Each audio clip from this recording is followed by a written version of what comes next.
Hello, my name is Dr. Josef Arnould. I have the distinct privilege of being the director of the Strength for Life Health and Fitness Center, which is a clinic of chiropractic care, strength training, nutrition, and weight loss, located in the Eastworks building here in Easthampton. I have with me today Amy Cotel, who is our Assistant Exercise Healthcare Director and a certified personal trainer. As well, Amy is going to be our demonstrating trainee today.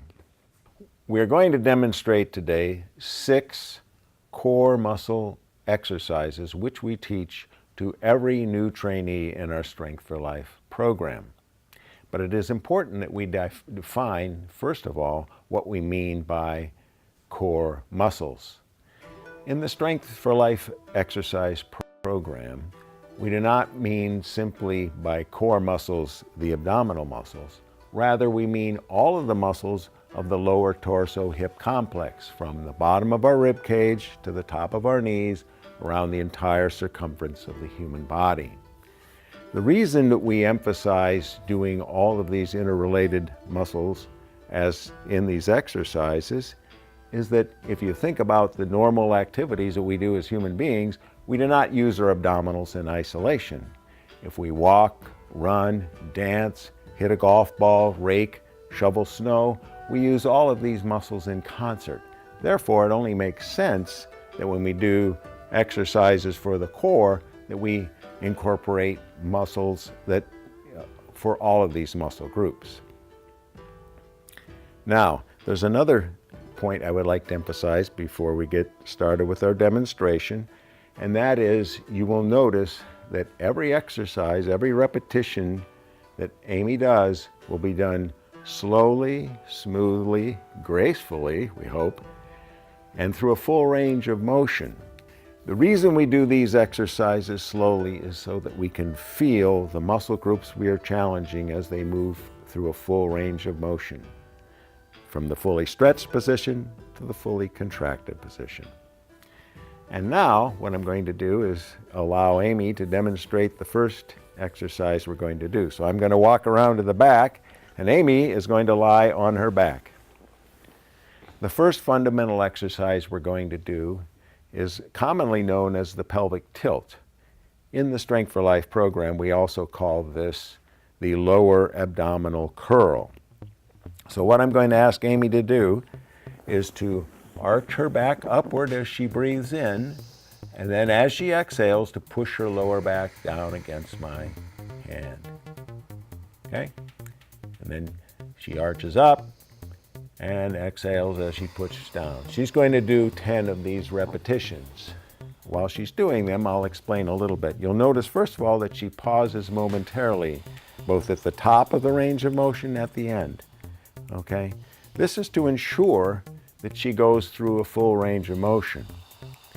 Another benefit of this exercise, besides strengthening the muscles below our navel, is that it loosens up the lower segments of our spine.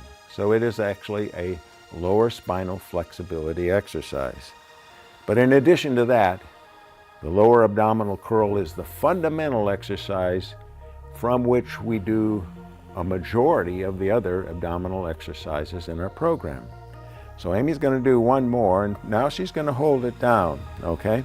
So she's worked these muscles. The second exercise which we're going to demonstrate is called the upper abdominal curl, and that's going to be for the muscles that are from the navel up to the bottom of the rib cage. So she's going to maintain her lower abdominal curl position, take a breath in, and as she exhales, she's going to curl her face and chest toward her knees. And then as she breathes in, she's going to go down. Now, the muscles that allow her to perform this are the upper abdominal muscles, the upper rectus abdominis, basically from the navel up to the rib cage. But notice, of course, that she keeps her lower abdominals contracted throughout this exercise. This is essential. If she were to allow her lower back to arch while she was doing this, she'd be doing an old-fashioned sit-up.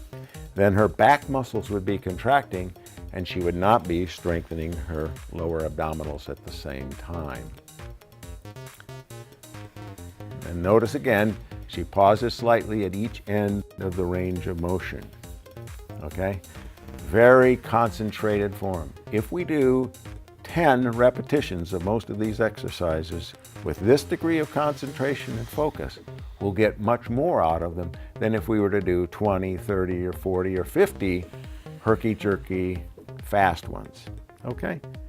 That's fine, Amy. That's excellent.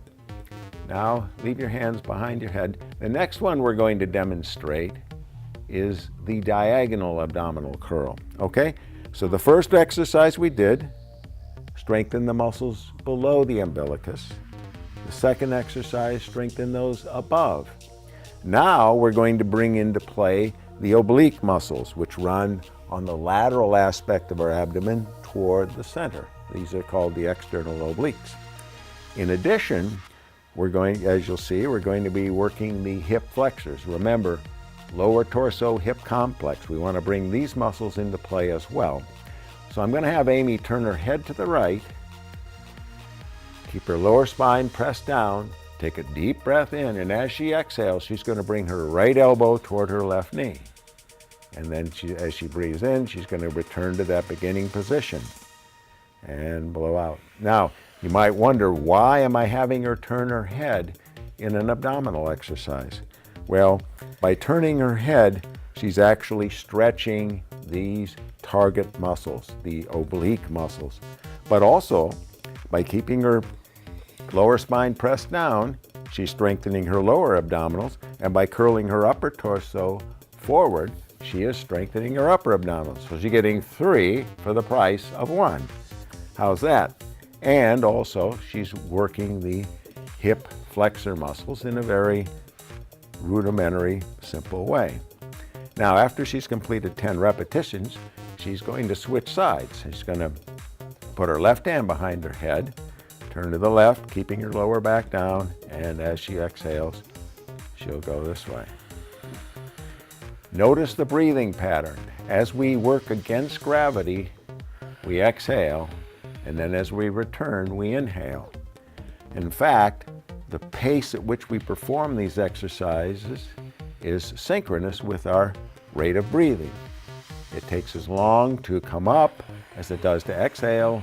It takes as long to return as it does to inhale. This prevents what's often called a Valsalva maneuver, by which the blood flow to the heart can be compromised if we hold our breath while we're exerting ourselves. That's excellent. Okay, now we're going to give Amy just a little bit of a rest because she's worked these muscles very hard. We're actually going to address in our fourth exercise a different muscle group. This is a less known but important abdominal muscle group called the transverse abdominis. Its muscle fibers run sideways. It plays no role in flexing her upper body toward her knees or flexing her pelvis toward her chin. It simply flattens or depresses the abdomen. It is what I call the stand at attention muscle. It allows you to pull your abdomen in while you're standing at attention. So, first of all, in the beginning stages, in order to feel this exercise, I often ask beginning trainees to use their hands to coach themselves. So as Amy breathes in, she's going to let her abdomen rise like bread dough, and then as she exhales, she's going to pull it in and hollow it out. So she's actually pulling her abdomen in toward her spine and up toward her rib cage as she does it. So very often what I do is have the trainee do approximately 5 of these with their hands, and then when they feel more comfortable, do it without the coaching of the hands. And you can see quite clearly how that brings the abdomen in and up. Plays a very important role in our posture, so it is sometimes neglected. All right, that is wonderful. Amy's now going to turn on her side and face you. So we've done a pretty good job already of working the muscles in the front and sides of the thorax. But now we want to incorporate, remember we talked about the lower torso-hip complex from the bottom of the rib cage to the top of the knees. What I'm going to do first of all is break this exercise down into two components. First, we're going to do just the side leg raise. So I'm going to ask Amy to take a breath in, and as she exhales, just raise her leg to the side. And then as she breathes in, she goes down. And you can see that what she does in this is she strengthens the muscles on the outside of the hip. These are called the abductors. Excellent. And now I'm going to ask Amy to do a side curl. So she's simply going to take a breath in, and then as she exhales, curl up here. Now she's working the muscles on the side of her rib cage. These are actually oblique fibers as well. Okay? But we don't have to do these separately. If we do them together, we get an exercise called the side jackknife. So she takes a deep breath in, and as she blows out, she goes up. And as she breathes in, she stretches. Exhales as she comes up. Okay? Again, notice the precision, the control with which she's performing these exercises. All right, now I'm going to ask Amy to lie on her right side and do the same thing. Obviously, it's very important that we try to do exercises bilaterally, that is on each side, so that we achieve balance. So again, I'm going to ask Amy to take a deep breath in, and as she exhales, curl her elbow and ankle toward the ceiling. Breathe. So this is an excellent exercise for what are sometimes called the love handles, okay? But it's also very important for our balance.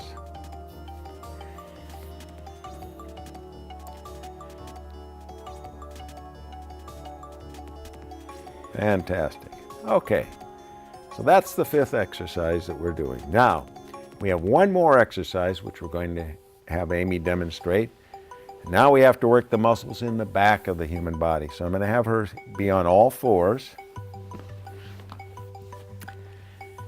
This exercise is called the pointer. And again, I'm going to break it up into little parts at first, just to illustrate the components of the exercise, and then we'll have Amy do the entire exercise in its full form. So she's going to start with her head down, and as she raises, she's going to take a breath in first, like all exercises, and as she exhales, looks up, she's going to point forward with her right hand. Okay? So this is the pointing part of the exercise. So you can see she's working the muscles in the back of her neck and the back of her shoulder and her upper back. Okay? That's excellent. Now I'm going to have Amy demonstrate the opposite lower extremity. She's going to extend her left legs. Okay?